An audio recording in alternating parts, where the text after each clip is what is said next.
hated formal events. The uniform collar felt too tight and his shoes were uncomfortably new. He stood near the back of the grand reception hall on New Horizons Station, watching diplomats from a dozen species mingle and talk. His job was simple: don't mess up, don't embarrass Earth, and definitely don't draw attention to himself. They arrived fashionably late as always. Watched them enter through the massive doors and he had to admit they were stunning. Their skin had a faint shimmer like moonlight on water. They moved with perfect grace, every gesture rehearsed and elegant. Everything about them screamed superiority. His supervisor, Ambassador Park, elbowed him gently. "Stand up straight. The High Matriarch's daughter is here. Show respect." Straightened his back and tried to look professional. He caught a glimpse of her across the room.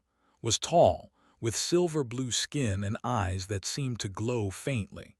She wore flowing robes that probably cost more than his yearly salary. She looked bored, scanning the crowd with a practiced smile that didn't reach her eyes. The evening dragged on. His feet hurt. He grabbed a glass of wine from a passing server, not really reading the label. It was some ceremonial drink, deep purple and smelling like flowers. He took a small sip and immediately regretted it. Too sweet. He was trying to find somewhere to dispose of it when someone bumped into him from behind. The glass flew from his hand, spinning through the air in slow motion. Watched in horror as the purple liquid arced across the room and splashed directly onto white robes. White robes. The entire hall went silent. Every eye turned toward them. The purple stain spread across the pristine fabric like blood. Stood frozen, looking down at herself in shock. "Oh no, oh no, no, no," rushed forward, pulling out his handkerchief. "I'm so sorry, I didn't mean to, someone pushed me, I'm so sorry." He reached out to help clean the stain and accidentally brushed against her hand. The moment their skin touched, something strange happened. The spilled wine seemed to glow for just a second. Several elders gasped loudly. Looked up at him, her eyes wide. Up close, could see flecks of gold in her irises. She stared at him like he just said something in a language she almost understood. It's fine," she said slowly, her voice surprisingly soft. "Accidents happen." "Your Highness, we should get you cleaned up immediately," one of her attendants said, shooting a look that could kill. "This is highly irregular." "I said it's fine." His voice had an edge now. She looked at again, studying his face. "What's your name?" "Your Highness, Junior, I'm really truly sorry." She repeated, testing the name. Then she turned and walked away, her attendants trailing behind her like worried birds. Ambassador Park appeared at his side, his face pale. "Do you have any idea what you just did?" "I spilled wine on an alien princess." "That wasn't just wine. That was Ma's ceremonial wine. It's used in their bonding rituals. Physical contact during spillage." Park shook his head. "Never mind. Just stay away from for the rest of the night." Spent the next 2 hours hiding near the food tables, trying to be invisible. The formal negotiations would happen tomorrow. Maybe everyone would forget about this by then. Maybe he wouldn't get fired. At exactly 11:47 p.m., the station's alarm screamed to life. Red lights flashed throughout the reception hall. An automated voice announced, "Hull breach detected. Life support compromised. All personnel evacuate to designated safe zones." Panic erupted. People ran in every direction, got swept up in the crowd, pushed and shoved toward the nearest evacuation corridor. Emergency doors began slamming shut, dividing the station into sealed sections. He dove through a closing door just before it locked, rolling across the floor. The corridor beyond was dim, lit only by emergency strips. The air tasted metallic. "Is anyone else here?" a voice called out. Looked up, stood at the other end of the corridor, alone. Her stained robes looked almost gray in the red emergency lighting. "Just me," said, getting to his feet. "Are you okay?" "My attendants were ahead of me. The door closed too fast." She looked surprisingly calm for someone trapped in a failing space station. Do you know what's happening? Hull breach maybe, or sabotage. Walk to the control panel by the door and check the display. Life support in this section is stable, but the doors are sealed. We're locked in until rescue teams can reach us. How long will that take? Hours, maybe 6 or 8. Nodded slowly and sat down against the wall, her perfect posture finally relaxing. Well, at least I'm trapped with someone who owes me new robes. Couldn't help but laugh. I really am sorry about that. I know you said it about 50 times. She patted the floor next to her. Sit, we might as well talk. Sat, leaving a respectful distance between them. The station groaned around them, metal settling. Outside their sealed section, they could hear people shouting, but the words were muffled. Tell me about Earth, said suddenly. The real Earth, not the diplomatic propaganda. It's messy, said.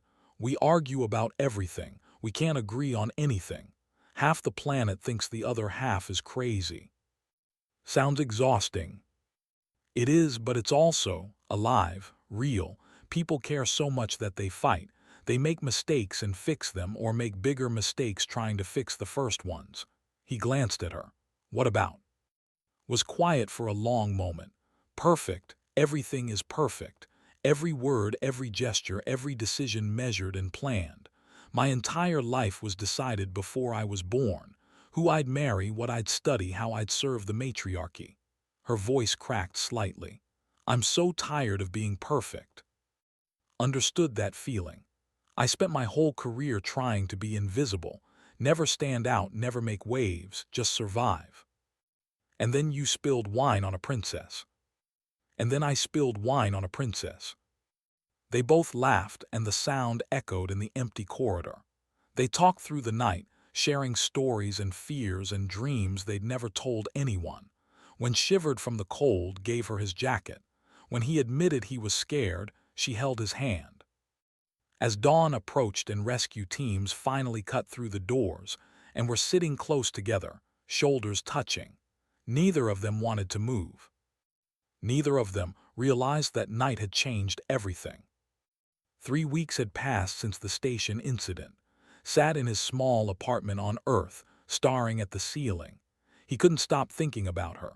The way she laughed when he told stupid jokes. How she looked at the stars through the corridor window like she was seeing them for the first time.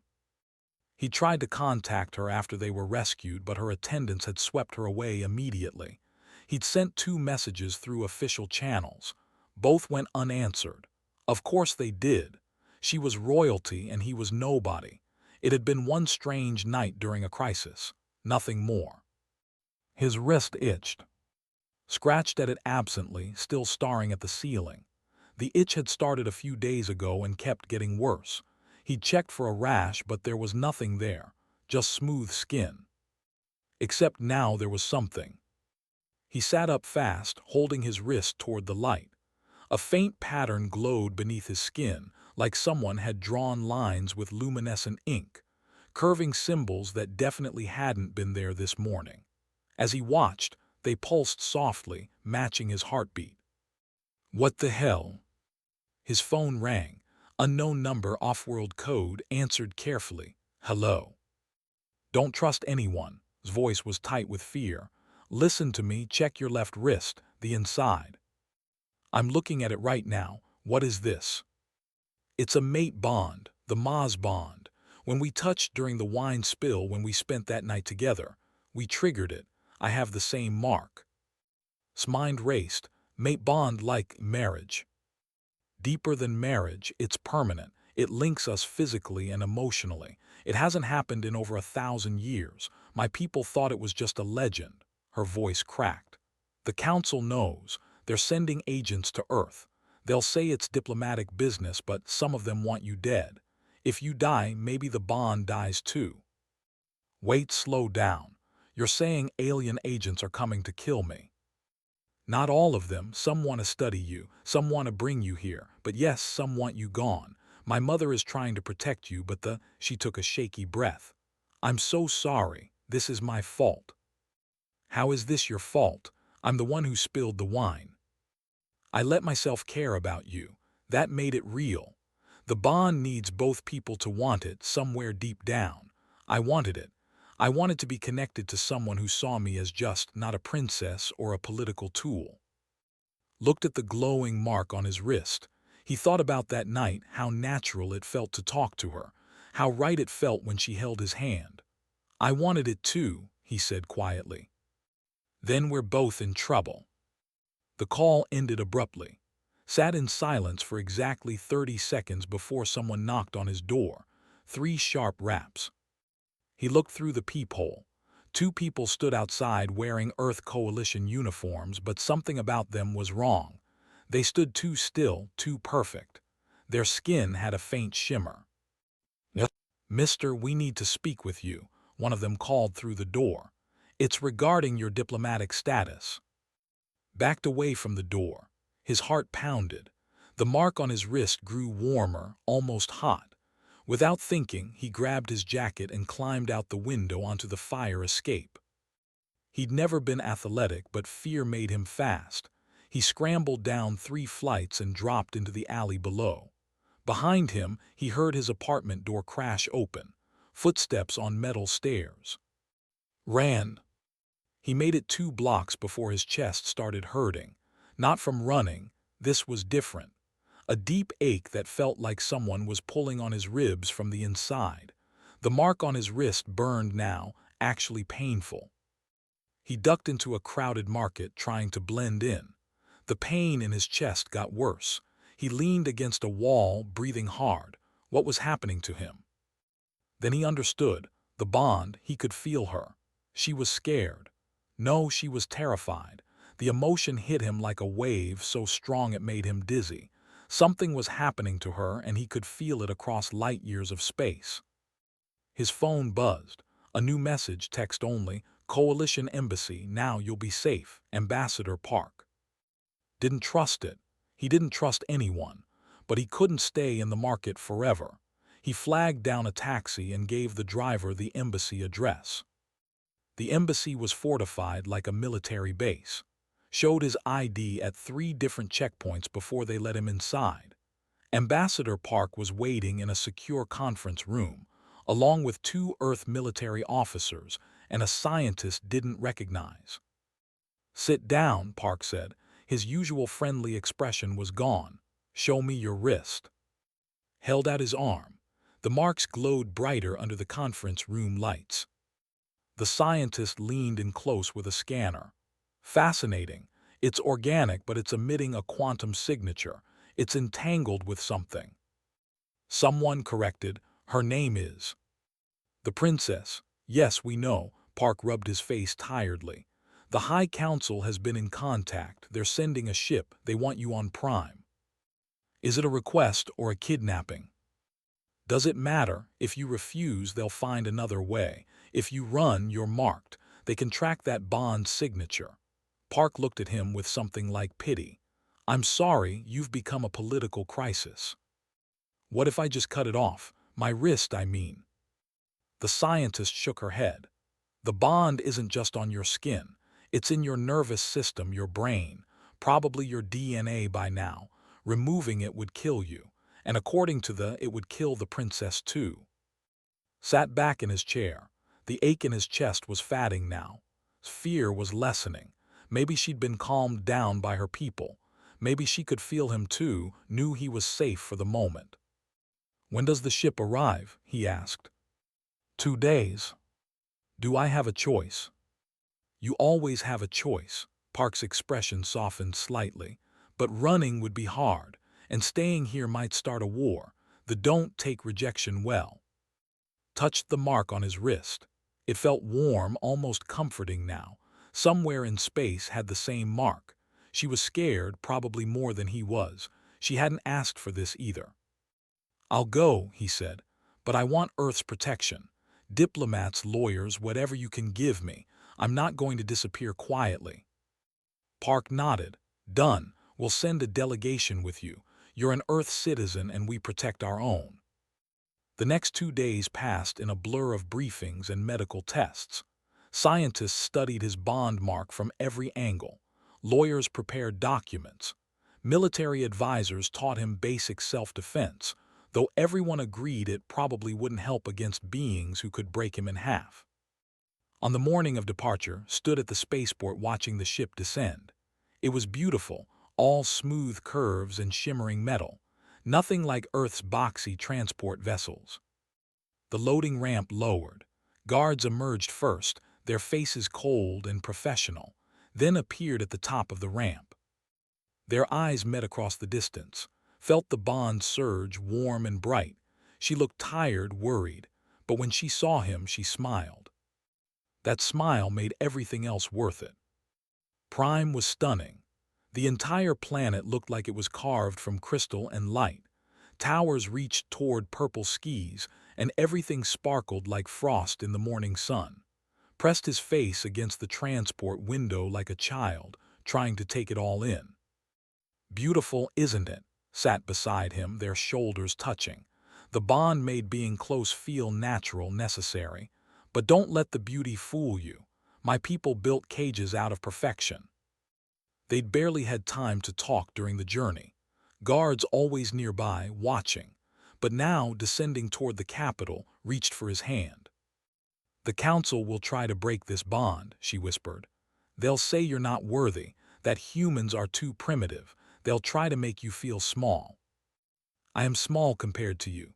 Your people are taller, stronger, smarter. Different, she interrupted. Not better, remember that. The transport landed at the Crystal Court, a massive palace that looked like frozen lightning, was escorted through halls that made Earth's finest buildings look like shacks. Everything was precise, ordered, perfect. It made him feel messy just existing in this space. The throne room was enormous. Hundreds of filled the chamber, all watching as was brought before the High Council. 7 figures sat on raised platforms, draped in ceremonial robes. The center throne held an older woman whose resemblance to was obvious. The High Matriarch's mother. Of Earth, her voice filled the chamber without shouting. You stand accused of nothing, yet you have created a crisis. My daughter bears the Maz bond. You are marked as her mate. This should be impossible. I didn't mean for it to happen, Your Majesty. Intention is irrelevant. Reality is what matters. She leaned forward, studying him. The bond cannot be broken without killing both of you. This leaves us few options. Some council members suggest we eliminate the problem. Others suggest we simply endure it and keep you hidden away on some distant colony. Murmurs of agreement rippled through the crowd. But my daughter has invoked an ancient law. The matriarch's expression was unreadable. The trial of worthiness. If you can prove yourself worthy of a royal mate by our standards, the council must recognize the bond. If you fail, you will be removed from Prime permanently and will be forbidden from contact with you. The bond would still exist, said. Yes, you would both suffer for the rest of your lives, but sometimes sacrifice is necessary for the greater good. Looked at, she stood among the crowd, her face pale but determined. When their eyes met, he felt her through the bond. Fear, hope, and something fiercer, belief. I'll do the trials, said. The first trial was physical combat. Stood in an arena surrounded by thousands of watching. His opponent was a warrior named N, built like a mountain and holding a training staff. Begin, the judge announced. And moved faster than could track. The staff slammed into his ribs, lifting him off the ground. He crashed down hard, gasping. The crowd laughed. Tried to stand and swept his legs. He fell again and again and again. The warrior wasn't even trying hard. This was embarrassing. After 5 minutes of being knocked around like a toy, the judge finally called it. Trial 1, failed, pathetic. Limped off the arena floor, bruised and bleeding. Rushed to his side, ignoring the disapproving stares. I'm sorry, he muttered. I tried. You were brave, that matters. She helped him to the medical bay where technology healed his injuries in minutes. The next trial is tomorrow. Mental challenge. That's where you have a chance. That night snuck into his quarters. It was forbidden, but she didn't care anymore. They sat together on the balcony, looking out at the glittering city. "Tell me about the trial tomorrow," said. "It's a maze, not physical, mental. They'll put you in a simulation designed to break your will, most complete it through pure logic and memory, but you can't beat them that way." "So how do I win?" "By being human." She took his hand. "We think in straight lines, perfect paths, perfect solutions. You humans think sideways. You find answers we'd never consider because we're too busy following the rules." The mental maze was worse than the physical trial, was strapped into a chair while machines connected to his brain. The simulation began. He stood in an infinite corridor. Doors stretched ahead and behind, thousands of them. Each door had a complex mathematical equation on it. Only one door would lead to the exit. Choose wrong and the maze reset. Could memorize and calculate. Couldn't. He'd fail the same way he failed the combat trial. Unless he stopped playing by their rules. Closed his eyes and thought about Earth, about humanity's greatest strength. They didn't have perfect memory or superior logic.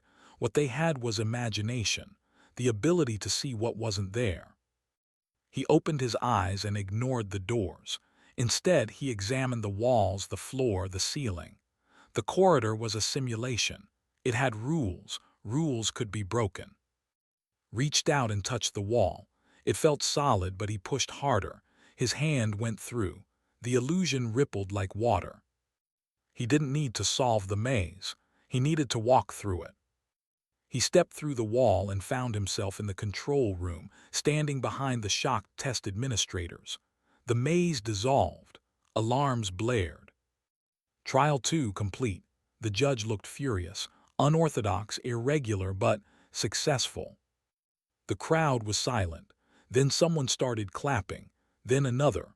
Soon half the chamber was applauding while the other half looked scandalized. The third trial was about culture, was questioned for hours about history, customs, philosophy. He got most answers wrong. The judges looked satisfied. "Final question," the lead examiner said. "Why should we accept you into our society?" Thought carefully. He could lie, flatter them, try to seem more, but words echoed in his mind. Be human. "You shouldn't," he said finally. "I don't fit here, I never will. I'm messy and imperfect and I make mistakes. But that's exactly why you need to accept this bond. Because deserves someone who sees her as a person, not a perfect princess. She deserves someone who loves her for who she is, not what she represents." He looked directly at the matriarch. "Your society is beautiful, but it's so perfect that your people are suffocating. I've seen it in their eyes. They're all performing all the time. Told me she's tired of being perfect. Maybe she's not the only one." The chamber erupted in angry shouts and surprised gasps. The matriarch raised her hand for silence. Bold words, insulting even, but she looked at her daughter. Perhaps not entirely wrong. Trial 3 complete. "One trial remains," another council member announced coldly. "The trial of sacrifice. We will see if this human truly loves our princess or if he just enjoys the attention." His hand found in the crowd. Her grip was tight, frightened. The final trial would determine everything. The transport ship shuddered as it entered the disputed zone. Gripped his seat restraints, trying not to show fear. Around him, soldiers checked their weapons with calm efficiency. They barely acknowledged his presence. "The trial of sacrifice requires you to accompany a military expedition to contested territory," Commander had explained that morning. "The Empire has been aggressive along the border. You will face real combat. If you survive and prove your value to the unit, you pass. If you die," he'd shrugged. "Problem solved." Hadn't been allowed to say goodbye to. The council forbade it, claiming it would give him unfair emotional support. But he felt her through the bond, a constant warm presence in his chest. She was worried. So was he. The ship landed on a rocky moon covered in jagged canyons. The forward base was small, just a dozen prefabricated buildings surrounded by defense barriers. Commander assembled his troops in the center. Our mission is simple: hold this position. Raiders have been testing our defenses.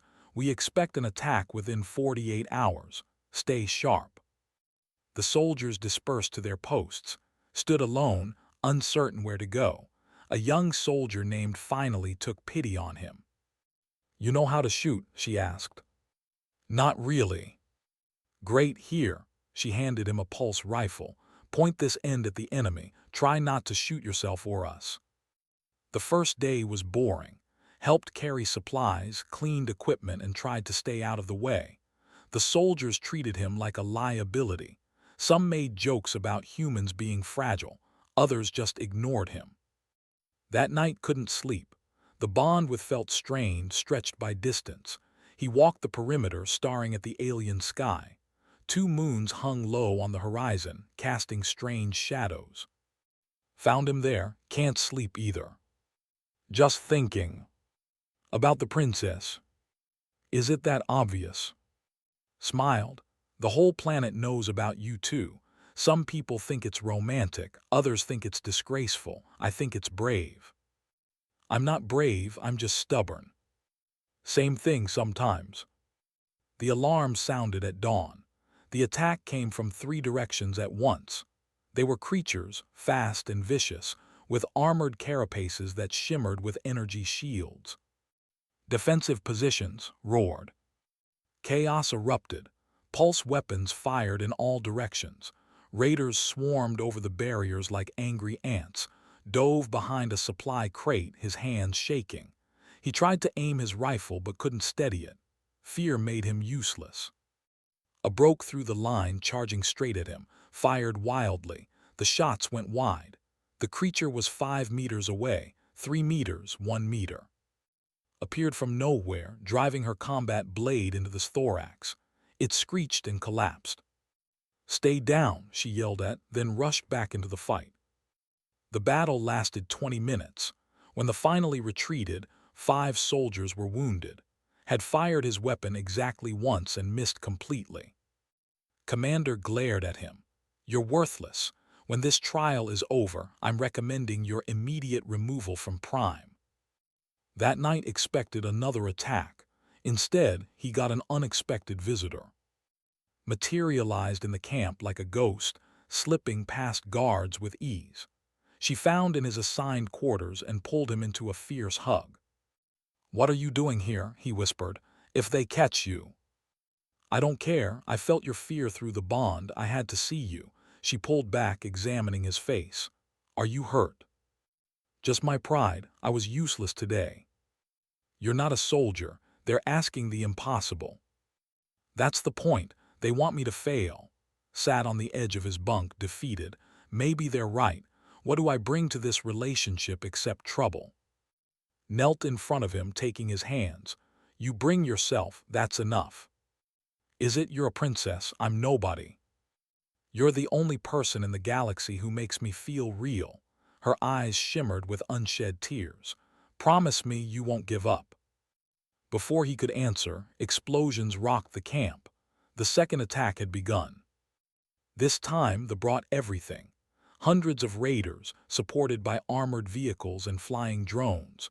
The base's shields flickered and died under sustained fire. "Fall back to the command center," ordered.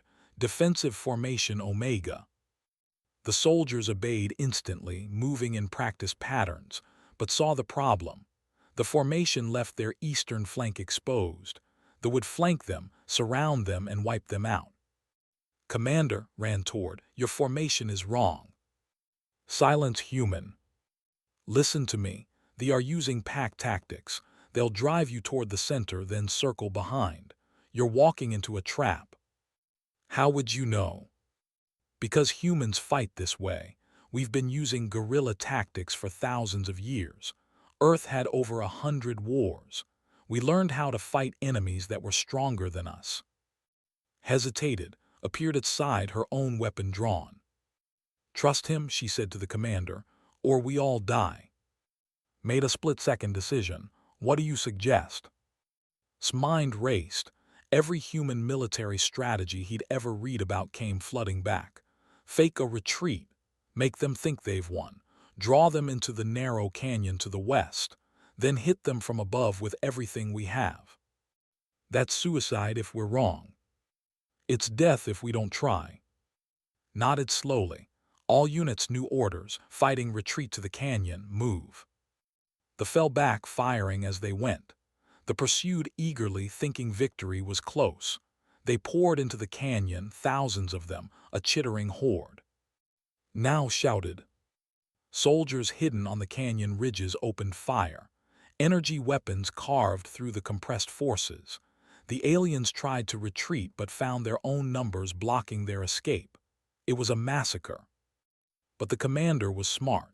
He sent a strike team through a side passage, targeting the command group, saw them coming just seconds before the attack. Was standing exposed, coordinating the defense. Didn't think, he just moved. He tackled, driving her to the ground. This energy blade cut through the space where she'd been standing. It caught instead, slicing across his back. The pain was unimaginable, screamed. Through the bond he felt scream too, experiencing his agony as her own. Killed the attacker, soldiers overwhelmed the strike team. The battle ended. But couldn't move. Blood pooled beneath him, was crying, pressing her hands against his wound. "Stay with me," she sobbed. "Don't you dare die, don't you dare." Tried to speak but couldn't. The world was fading to gray. The last thing he felt was the bond, blazing bright and fierce, refusing to let him go. He woke 3 days later in a medical bay. Was asleep in a chair beside his bed, her hand gripping his. The bond hummed between them, stronger than ever. Commander stood in the doorway. "You saved my soldiers with your tactics. You saved the princess with your body. The council cannot deny your worth now." "Did we pass?" His voice was rough. "You did more than pass. You showed us what humans are capable of." Actually smiled. "Welcome to Prime, truly welcome." 6 months had passed since the trial.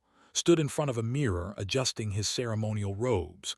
They were a blend of and earth designs, flowing silk mixed with human military dress. His wrist still bore the glowing mate bond mark, now matched by dozens of smaller patterns that had appeared over time. The bond was growing, deepening with each passing day. "You look terrified," said from the doorway. She wore white robes that seemed to capture starlight. Her own bond mark spiraled up her arm like living art. "I'm about to marry an alien princess in front of billions of people. Terror seems appropriate." She crossed the room and took his hands. "Second thoughts." "Never," he kissed her forehead. "Just nervous thoughts." The wedding ceremony was being held in the Crystal Court, broadcast across both Earth and Prime. It was more than a marriage. It was a political statement, a promise of unity between two very different civilizations. Ambassador Park was in attendance, looking proud. Commander stood with the military honor guard, winked at from the crowd.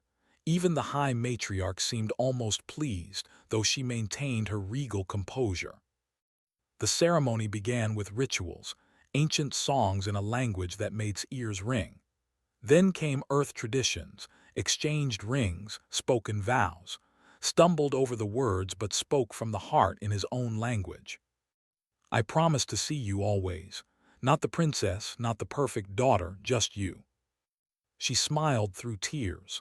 "And I promise to remind you that you're not nobody, you're everything." When they kissed, the bond marks on their wrists flared bright enough to light the entire chamber. The crowd gasped. Some cheered. Others wept. The reception afterward was enormous. Diplomats from a dozen species mingled, trying various foods from both worlds. Watched attempt to eat pizza and laughed. He tried crystal fruit and immediately regretted it, too sweet, like biting into pure sugar. "This day would have been impossible a year ago," Ambassador Park said, appearing at side with a drink. "A human married to royalty. You've changed things, my friend. Maybe forever." "I just fell in love, that's all." "That's everything." The celebration lasted until late. When and finally escaped to their private quarters on New Horizon Station, their new home, halfway between worlds. They collapsed on the balcony and watched the stars. "Are you happy?" asked. "Yes, are you?" "More than I ever thought possible." They sat in comfortable silence, enjoying the peace. It couldn't last. The attack came at midnight. Security alarms screamed. Woke to find armed figures in their quarters. They wore masks but moved like too graceful, too fast. "Contamination must be purged," one of them said, raising a weapon toward. Was faster. She grabbed a ceremonial blade from the wall and drove it through the attacker's shoulder. The bond had warned her. A spike of danger felt seconds before the threat materialized. Station security arrived quickly, but not before 3 assassins lay dead and 2 more were captured. They belonged to a purist faction that believed humans were corrupting their species. The High Matriarch arrived the next morning, furious and shaken. "This is unacceptable. These extremists will be dealt with harshly." "Killing them just makes martyrs," said quietly. He was bandaged but alive. One assassin had grazed his arm before stopped them. "You need to change minds, not just punish bodies." "And how do you suggest we do that?" "Show them we're not a threat. Show them what humans can offer." Stood, wincing from his injury. "Let me help reform your systems. Let humans and work together, learn from each other. Prove that diversity makes you stronger, not weaker." The matriarch studied him for a long moment. "You truly believe this?" "On Earth, we've learned this lesson over and over. Our strength comes from mixing cultures, not isolating them. Yeah, it's messy. There's conflict and mistakes, but we grow from it." "You're asking me to change 1,000 years of tradition." "I'm asking you to evolve, like we did." Stepped forward, standing beside her husband. "Mother, he's right. I've lived in both worlds now. It's beautiful, but it's stagnant. We've been so focused on perfection that we stopped improving. Humans still grow, still change. That's their gift."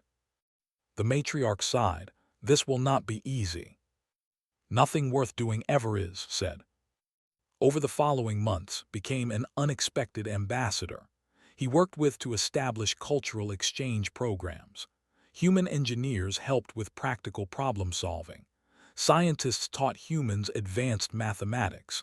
Artists from both worlds collaborated on projects that neither could create alone. Not everyone was happy. Protests happened on both planets. But slowly minds began to change. A young girl bonded with a human boy, proving and weren't unique. More relationships formed. Not mate bonds, those remained rare, but genuine friendships and partnerships. The Earth Coalition and Matriarchy signed a formal alliance. Trade routes opened. Joint military operations against the threat proved successful. Humanity's tactical thinking combined with technology created something neither species could achieve alone. 1 year after the wedding, and stood in the same spot where they first met. The reception hall on New Horizons Station, now remodeled and expanded. A memorial plaque marked the location where had spilled wine on a princess and changed everything. "Look at all this," said, watching humans and working side by side. "A year ago, this would have been unthinkable. Your people needed someone to show them chain, wasn't scary." "Our people," she corrected. "You're now too, at least partially." Touched his wrist, where the bond marks now covered his entire forearm. The patterns shifted and moved like living things. "I'm still getting used to that." "Do you regret it, any of it?" He thought about that night they were trapped together. The fear, the uncertainty. The moment he realized he'd fallen in love with someone from another world. The trials, the battle, the assassins, all of it leading to this moment. "Not for a second," he said honestly. They walked to the observation deck, their favorite spot. Earth hung in the distance, blue and green and beautiful. Prime sparkled on the other side, purple and crystalline. Between them, New Horizons Station spun slowly, a bridge between worlds. "I've been thinking about the future," said. "About children, would they be human or—" "Both, neither." Something new pulled her close. "Does that scare you?" A year ago it would have, now, she smiled. Now I think that's exactly what the galaxy needs, something new. A ship arrived at the station, depositing another group of human diplomats and students. They mingled awkwardly at first, then slowly began talking, laughing, learning. Watched them and thought about how far they'd come. One spilled drink, one night trapped together, one impossible bond that shouldn't have existed, and from that chaos came change. "What are you thinking?" asked. "That I never saw it coming, any of this." "Neither did I, but that's the beautiful thing about humans. You taught me that the best things in life are the ones you don't plan for." They kissed, and the bond between them pulsed with warmth. Around them the station hummed with life. Humans and building something together, not perfect, never perfect, but real and alive and growing. Down in the reception hall, a young human diplomat accidentally knocked over a glass of water onto a scientist. They both froze, staring at each other. Then slowly, they both started laughing. Smiled, maybe lightning could strike twice. The galaxy was changing, one clumsy accident at a time. And that was exactly how it should be.